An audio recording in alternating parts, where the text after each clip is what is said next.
একটা ছোট mini blog তোমাদের সাথে শেয়ার করছি। বুঝতেই পারছো এটা আমি নৈহাটি স্টেশনেতে আছি। নৈহাটি স্টেশন থেকে একটু নেবেই হচ্ছে বাজার, 3-4 মিনিট হাঁটলেই হচ্ছে বড়মার মন্দির। অনেক দিনই ইচ্ছে ছিল, হঠাৎ করে সেই ইচ্ছেটা একদিন ফুলফিলমেন্ট হয়ে গেল। এবারে এই রাস্তা দিয়ে যেতে যেতে তখন তো প্রায় 8:30 মতো বাজে। সব দোকান তখন খোলেনি, কিছু কিছু দোকান খোলা ছিল। এই রাস্তা দিয়ে যেতে যেতে দুদিকেই বড় মায়ের অনেক ছবি ছিল। তারপরে এখানে মিষ্টির দোকান ছিল, অনেক ফুলের দোকান ছিল, যেখান থেকে সবাই ফুল প্রসাদের জন্য মিষ্টি কিনছিল। আর একটু হেঁটেই 10-12 পা হাঁটলেই হচ্ছে বড় মার এই মন্দির। এই সাদা যে বিল্ডিংটা, এটা হচ্ছে মন্দির। আস্তে আস্তে আমরা পুজো দেওয়ার জন্য মিষ্টি ফুল কিনে আস্তে আস্তে আমরা এগোচ্ছিলাম। আমি আমার এক বন্ধু গিয়েছিলাম। এবারে প্রথম থেকে দেখলাম যে দুটো লাইন হচ্ছে, এখন যে ভোগের জন্য লাইন হচ্ছে, পুজো দেওয়ার জন্য লাইন হচ্ছে। আমরা অবশ্যই পুজো দেওয়ার জন্য লাইন গিয়েছিলাম এবং লাইনটা আস্তে আস্তে বাড়ছিল। কিন্তু আমাদের ভাগ্য ভালো ছিল যে আমরা ঘরের মধ্যে থেকে যে লাইনটা শুরু হয়েছে সেখানেই আমরা গিয়ে দাঁড়িয়েছিলাম এবং আস্তে আস্তে লাইনটা কিন্তু এগোচ্ছিল। রাস্তায় গিয়ে আমাদের যে লম্বা লাইন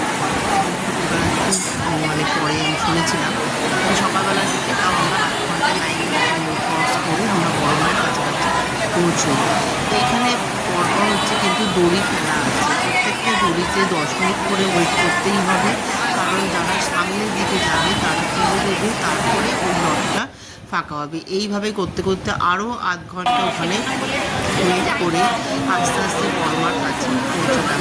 যে ফুল মিষ্টি নিয়ে যাবে সেই ঠাকুরমশাইরা সবাই সুন্দরভাবেই কিন্তু ওখানে পুজোটা দিচ্ছেন।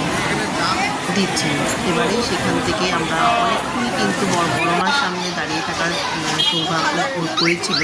এইটাই তারপরে আস্তে আস্তে আমরা বেরিয়ে এলাম। তারপর সামনে আহারে বাহারে বলে একটা খাবার দোকান ছিল, কারণ তখন খুব খিদেও পেয়ে গেছিলো। এগুলো সামনাসামনি ছিল, এখানে বিভিন্ন রকমের কচুরি ছিল, দুধি কচুরি ছিল, মিষ্টি ছিল, তোমার হচ্ছে এই যে মিষ্টি। এবার আমরা যে খেয়েছিলাম সেটা হচ্ছে দুটো এরকম কচুরি আর হচ্ছে গোলাপ জামুন, গরম গরম একদম। কোয়ালিটি সত্যি খুব ভালো ছিল।